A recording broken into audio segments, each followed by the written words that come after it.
Payroll using the Easy Setup Assistant. Payroll categories. Wages.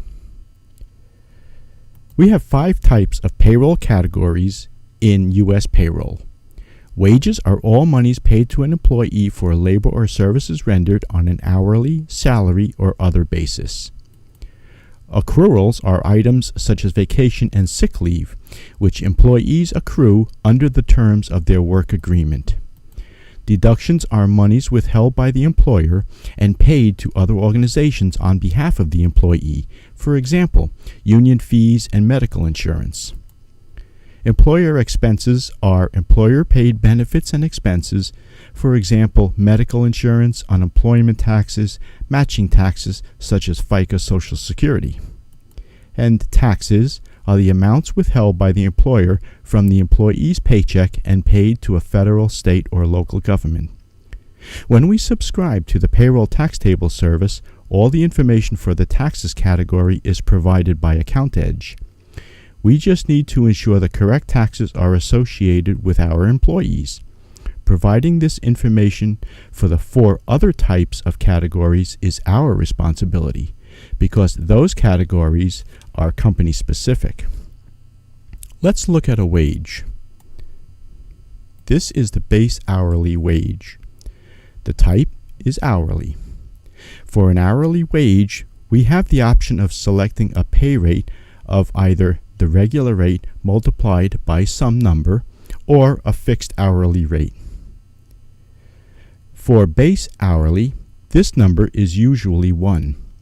If we were an overtime wage or category, it could be 1.5 or 2.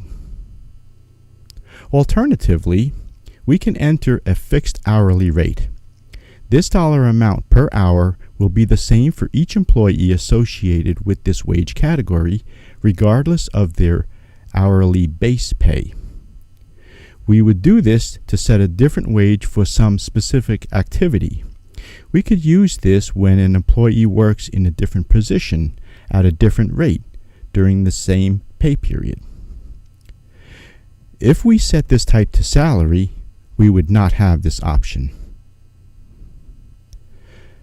The wage expenses are posted to the default expense account. This account we set when we set the linked accounts. For any particular wage, we can override that by setting a different account here. We could set a wage to a non-cash category. A non-cash wage is used when an employee already has the cash for the wage or needs to be taxed for some benefit, and we just need to indicate the appropriate withholding and Social Security taxes. If a category is a non-cash wage, the wage value is added to the check so AccountEdge will calculate the taxes.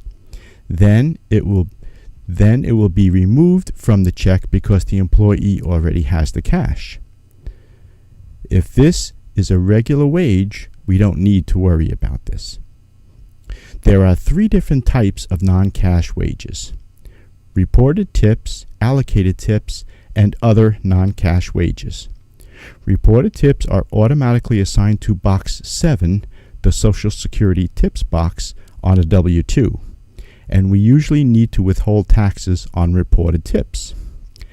Allocated tips is assigned to Box 8, the allocated tips box on the W-2, and is the difference between the reported tips and the standard tip percentage of gross allocatable receipts set by the authorities. We may not need to withhold taxes on the allocated tips amount. We'll need to check with our accounting professional for details. The other non-cash wage is unassigned on a W-2. We will have to assign it manually if we use this wage category. We'll also have to determine whether or not we withhold taxes from this category. Again, we'll need to check with our accounting professional.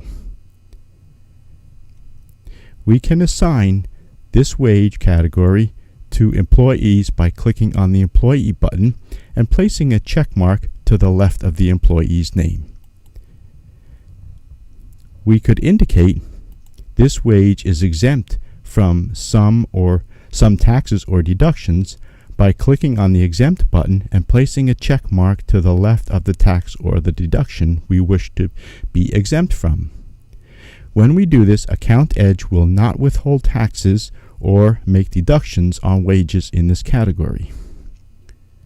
When a wage category is set to hourly, we have one final decision to make. That is whether or not the hours of this wage category should be added to or used in lieu of base hourly or salary time.